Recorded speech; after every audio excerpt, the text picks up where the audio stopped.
One. Hello, everybody, and welcome to Ric Rambles On, episode number 6. And this is your host, Rick Broxton. And joining me today, if you haven't guessed it, is the mad doctor himself, Art Sippo. Hey, Rick. Good And to see you, man. yeah, it's been a few years since we've done one together. Yes, sir. And but tonight we're going to do a special episode. I'm not going to be talking about really comics or anything like that. We're going to be talking about somebody that we both knew, not personally, but we've had on, we used to do the book game. And I mentioned a few times that we could have them on the show just all the time. Oh, And yeah. none other than the late, great Tom Johnson. He passed away a couple years ago. And he was, I think, our favorite guest to come on the book cave. Oh, yeah. He and his lovely wife, Ginger. Yes. The two of them, I remember you had nicknamed them the power couple, Yes. the Pope power couple of them all, And if it's anybody, anything we wanted to know about popes, we asked them. Yep. Like they're, the thing is, what we're thinking about it, both Art and I, in 2010, 2011, here's mine. I got the Eccles Award. Yep. There's mine. Yeah. And, 2010, 2011 Eccles Award. And to me, that is one of the greatest things I got, presented to me. Mm-hmm. Yeah. Well, when before all the COVID started, I had that plaque as one of the things I hung in my office at the insurance company where I work. Uh-huh. And now, I'm not so sure I'm going to be going back into the office, even if I get a chance. But I had all kinds of gewgaws, but that was my favorite. Oh yeah, it was always a pleasure having both him and Ginger come on the show. Mm-hmm. And I still remember that one episode. I think it was when you weren't on, and I was recording about a book that Tom had wrote. It was Mm-hmm. it's the spider was the main character, if I remember right. And there's a line in there that it says, "She turned every nun's head, N-U-N." Yeah. And the thing is, I told him right before the show started, before I reported, I warned him ahead of time. I said, "Yes, I got a little something to say, but I'm not going to tell you what it is right now." And I told them, and they died laughing. In fact, not good. It's laughing pretty good. Is that they had 6 proofreaders go through that and did not catch that. Son of a gun. And that was one of the very beginning of the story. But I said, it's one of the great pleasures that we had was having Tom and Ginger on, and they're talking about the history of the characters and the writers and everything like that. I mean, Oh, yeah. And plus, go ahead. I was going to say, Tom did reprints of classic pulps, and he also started printing new pulp stories. Right. He kind of before new pulp was new pulp, Tom was doing that, and he also was happy to trade and swap with the pulps. He kept things alive. He was one of the guys that was keeping interest in pulp going for so long. Tom was a career military man. He was an air policeman in the Air Force. Right. And he always had his head screwed on straight. He wrote pulp stories with real heroic characters. He was a good guy. And I were you aware also that he was at Grand Fork Air Force Base where they have some missile silos? Oh. When the UFO came and took control. Oh. That's a He good was one. there that day that it happened. Yeah. So there was a book called UFOs and Nukes, uh, and it tells the story in there about Davis Monthan Air Force Base, Grand Fork Air Force Base, and a few others. And the Russians had a similar problem, where apparently the UFOs showed up, and all of a sudden all the computers went on the fritz, and they lost control of them. Hmm. So Tom had a very colorful life. Oh yeah, I mean, well, just in the Popes alone Yeah.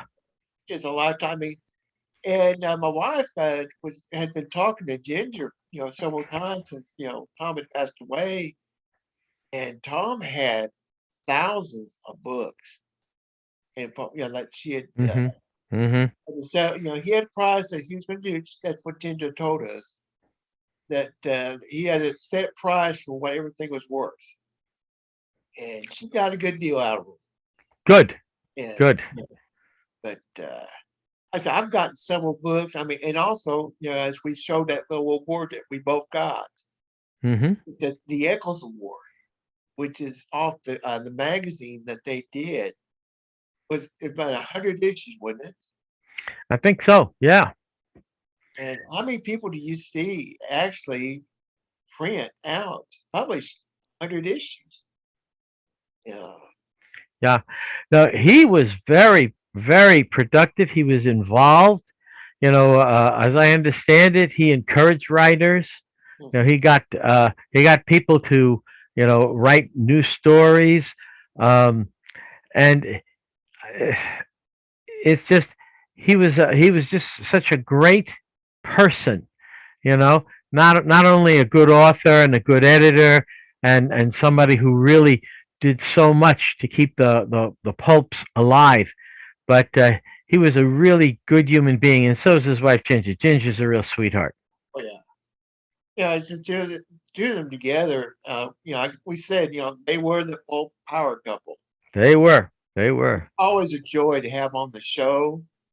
And even after we finished recording, we'd have long conversations. When we did Yeah. okay.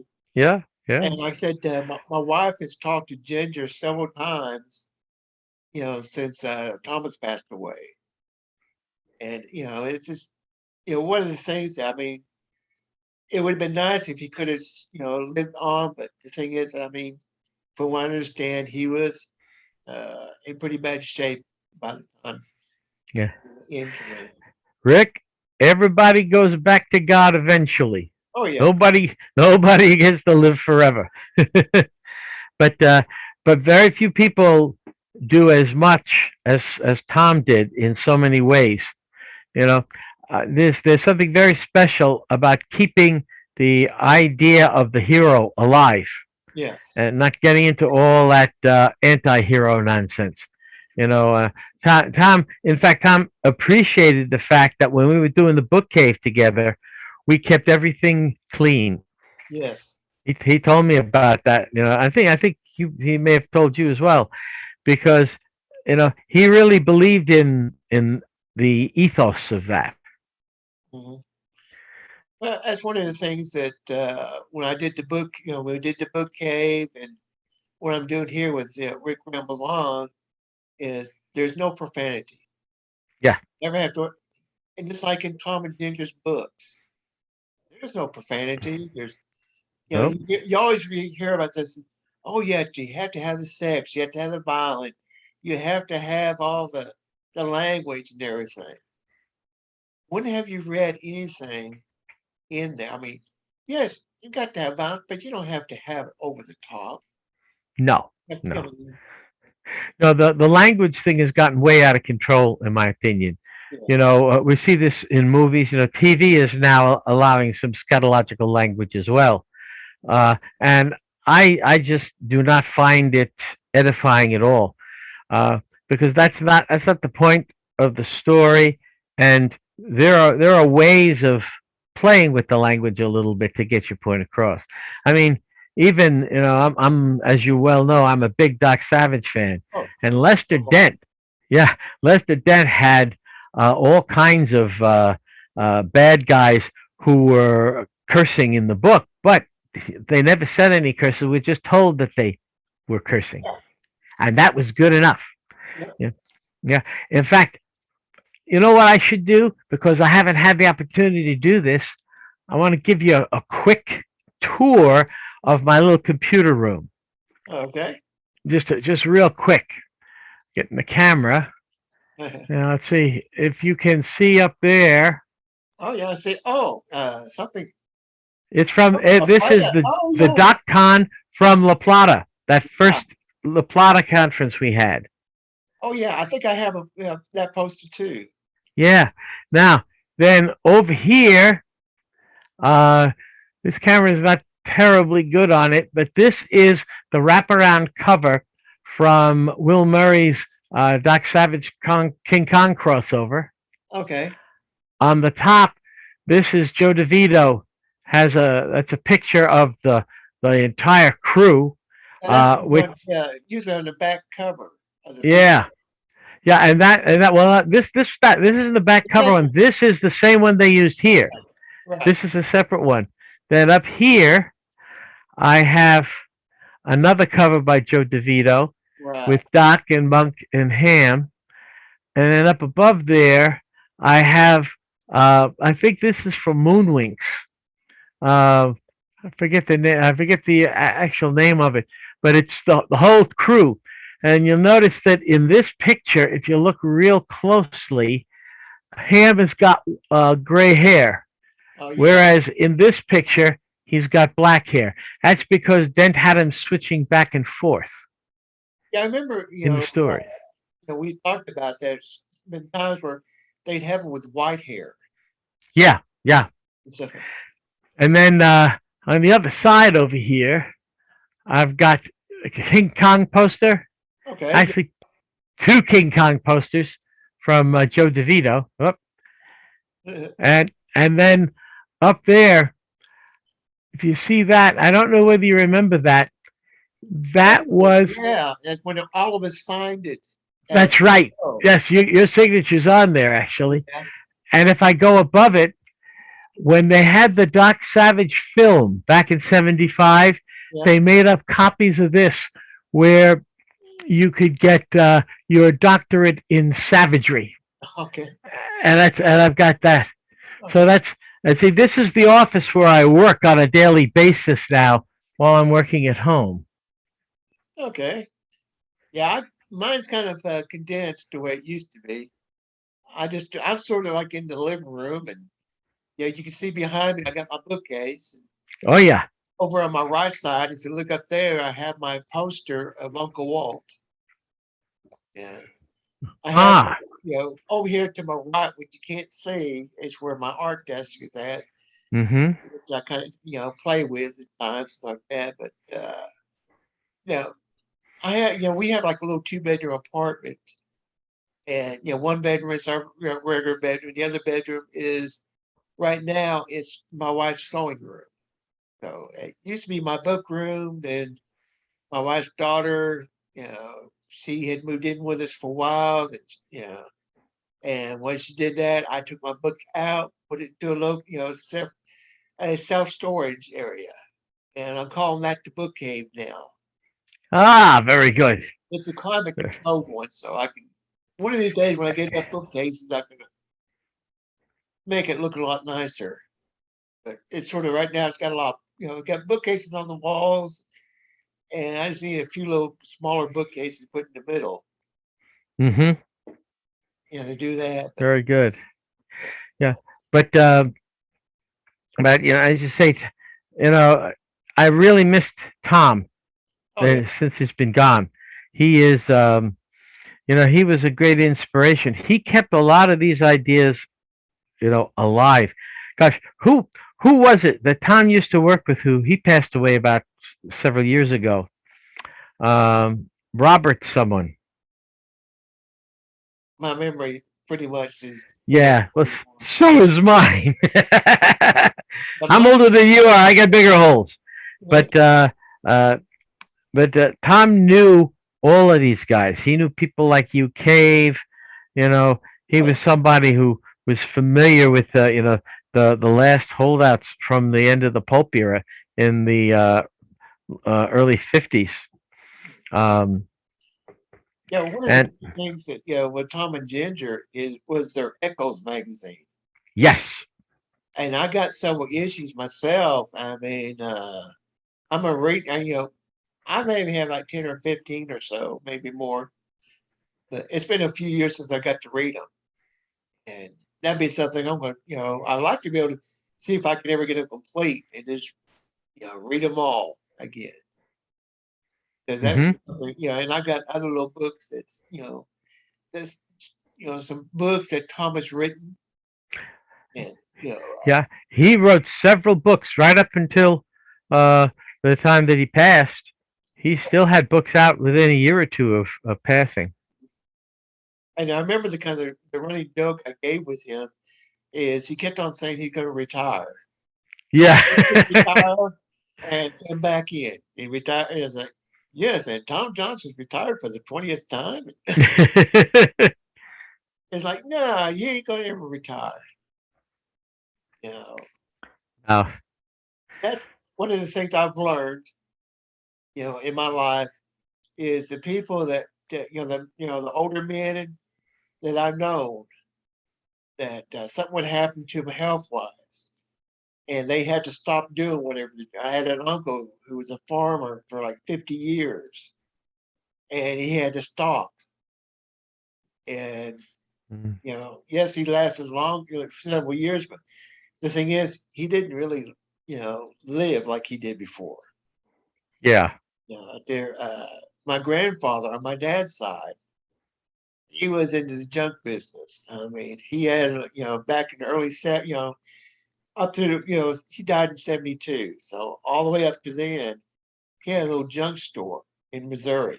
Oh, wow. And I remember there's a story my dad would tell me is that he go to one auction, pick up a big old batch of hammer handles. Another auction, he'd pick up a whole bunch of hammerheads, put them together, go to another auction and sell and make some money. But the thing is, he had a heart attack. He had to shut it down. He had to sell of his business, and did everything. And I don't think he survived hardly any time after that. So No. I've learned after all that stuff is no, you don't go and stop doing. I'm constantly doing something myself. Yep. Yeah, you got to keep active. That's what keeps your mind going. Yeah, You know. Uh, but as time goes on, we're not able to do as much as we used to. right. But still we keep on plugging. I mean, if you can't do one thing, you try. I Yep. can't do the physical stuff I used to, but I'm doing more mental stuff. You know, uh, hmm I'm doing crossword puzzles like I did. Not crossword puzzle. I mean, little puzzles, and Yeah. I got several on my tablet. Good thing I hmm don't have to pay. Good thing I get them for free because I'd be broke in no time. Yeah. I go through at least half a dozen a day. Oh, wow. Yeah, I do a lot of Sudoku puzzles. Hmm. They're very helpful Oh yeah, because that keeps my mind going, and I've gotten somewhat good at it. Uh, but I'm not out there to beat any records. I just want to go through, get the exercise, and enjoy, doing the puzzle work. exactly. That's why I said it's a mental exercise. You don't have to do, since I came out, like a lot of people know that, I was in a coma for about a month, and I had strokes before that. I had a heart attack. I had triple bypass, or as I like to call it, an alien popping out of the chest. It Yeah. sounds a lot more, interesting in your medical, expertise, but Sure, sure. I had all that stuff going through. Yeah, I don't get around as easy. So, I try to get as much done as I can, but I try to do more mental. And I make up, hmm what I can't do physically, I try to do mental. And one of the things is, going back to podcasting because I really miss doing this kind of stuff. Yeah. Oh, yeah. It was great doing it every week. I'm finding I'm not able to do it as much as I did before. Uh, I've been seeing multiple doctors recently, and work has gotten crazy with Yeah. COVID. You know, I review cases for an insurance company, and I can tell you there are so many COVID cases now. It's incredible. The hospitals are full. Um, and we've got to, we're always keeping an eye on that stuff and making sure that people are getting treated properly. Oh yeah. You know, since I've been out, I mean, I've been out of the hospital, out of my coma was over with, and out of the rehab. I've been out since January the 15th. Hmm. I've seen more doctors this year than I've had, for 20 years before. Yeah. Fine, probably. Yeah. Well, the one of the funniest things was that several of the doctors that I go see were guys that were residents when I was working down at the VA hospital in St. Louis. Oh yeah. So they recognize me. It's funny. Uh, we have a good we had a good time. Oh, those were the days. I learned a lot from those young guys. You Oh, know, well, I mean, uh, it's and they everything. learned a few things from me. Well, it's one of those things. I mean, people learn. I mean, like I said, going back to our topic, Tom Johnson. I mean, Yep. learned so much from him during the show that that I didn't know. I mean, there's a lot of characters that I never knew existed. If it, Hmm. it wasn't for Tom, I would, have really get a fraction of what I know Yeah. now. Well, Tom had an interest um, in paleontology. About dinosaurs Oh yeah, and earlier life forms, and he did a juvenile series about that. yeah. About young people going back in time and then running into these different animals. I think I got Uh, a couple of his books right here. yeah. Oh, I'm sure. Where was here we go. Get them out. His Land of Jura. There you go. That's it. Yeah, great books. I mean, I enjoy out there. I'm gonna reread them again sometime soon. And I said, what better deal? I mean, dinosaurs and dinosaurs, aliens, stuff like that. You can't get much more fun. I mean, Oh yeah. Oh yeah. Well, he had a vivid imagination, and I think that's what he loved about the pulps, because he wrote mostly adventure pulps and hero pulps, but he really appreciated what the pulps could do, the pacing of it, uh, the ideas, the values that they talked about. Uh, he was one of the all time greats. well, the thing is, In I mean, you read one of his pulps that he wrote, his stories, new pulp stuff that he wrote probably in the 70s or 80s or 90s or whatever. Mhm. And you would swear that it was an older, 1940s uh, Yeah. story and stuff like that. Uh, that is what to me makes a great book because, if you're going to do a pulp stories, you do it in the pulp, like you and I, Right. we have, discussed about it time and time again. Like with the new Doc Savage story or the Shadow stuff when they, put it in modern days. Like this, I don't know if you've seen it advertised, the new James Patterson book. Oh yeah, I've read it. Shadow. You actually read it? Yeah, I didn't I, know for sure if it actually came out. yeah. No, it's out there. I mean, it was all right, but it was not the original Shadow. Right, And all the mystique, all the things that made the Shadow distinctive right. were really not there. I mean, yeah, it was okay.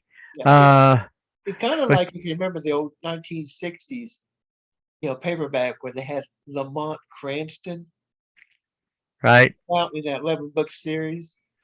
Yeah. Hmm. But the thing is, a lot of people don't realize Lamont Cranston is not the Shadow. Nope. The shadow may be Lamont Cranston at times. Hmm. It's hard to, it's, and yeah, and also I don't believe he's Ken Allard. That's another one. Hmm. But Yeah. Well, it's hard to tell exactly who he was really, because he had so many. He had Phineas Tromberly. He had a whole series of characters that he used. yeah, Uh, those were names that allowed him to move through different circles. exactly. But to me, Yeah. guys like there, what made the heroes good? I mean, Doc Savage and the Shadow. Neither one Hmm. of them were the main character in the book. You had other characters that might start, and you had them kind of come in.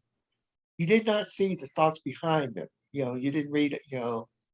That like Doc Savage is thinking, "Oh yes, Monkey's going on doing on one of his little rants," or you know, Right. things like that. No, you just saw somebody else's point of view of Doc Savage. Yeah. One of the things that I found with Dent, the Doc Savage stories are really not really novel length stories. They were more like novella length. Right. And as a result, he put a lot of characterization in a very short space. And what I really found fascinating was that um, he had designed the structure of his novels such that you could move the chapters around, and you could take a chapter out if the editor wanted, or put another, move a chapter to a different location, and the story would still move. Right. But it gives you got the story right there. That was it. Yeah. You didn't have to. Unfortunately, they had to do the padding. They have to Hmm. pad them out nowadays.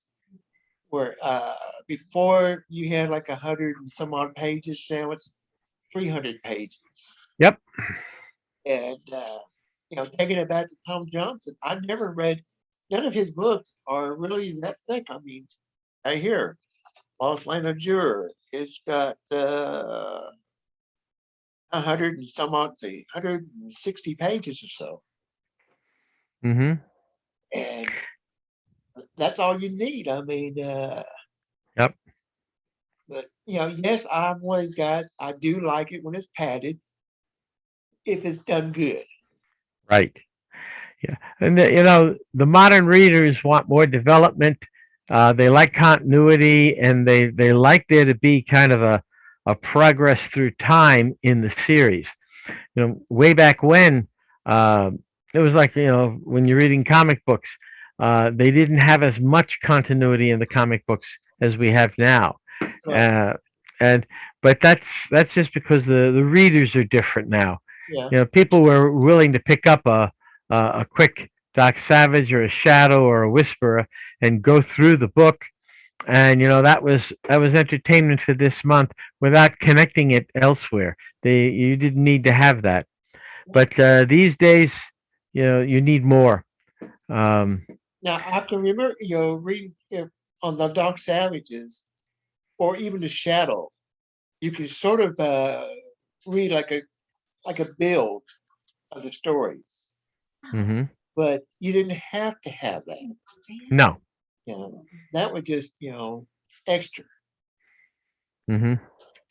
But that kind of thing is what made the pulps easier to get out every month, Yeah. but because of the size and the length. But it took skill to make a story that held people's interests from beginning to end, and people didn't feel they got cheated.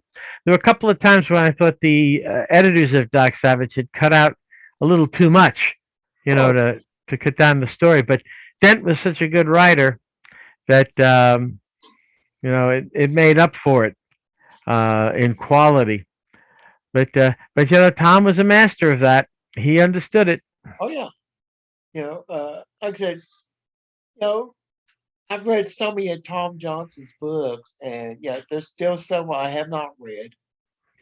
But like I said before, it's like reading a story from the books. When you get one of his, you know, like when he does a character like say the spider or anything like that, like I was teasing earlier, had that one little scene about with a spider, where she turned every nun's head, live. Yeah, But he'll yeah, have, he had a couple stories where they actually, different heroes would team up.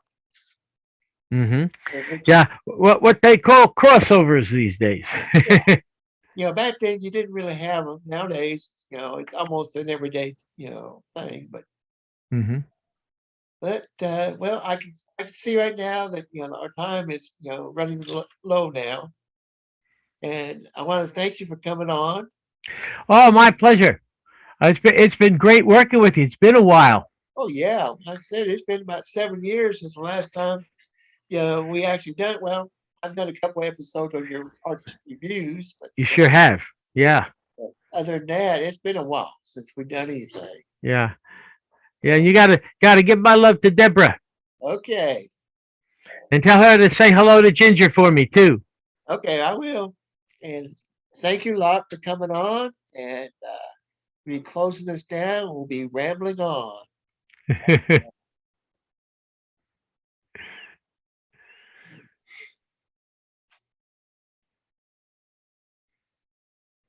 Yeah.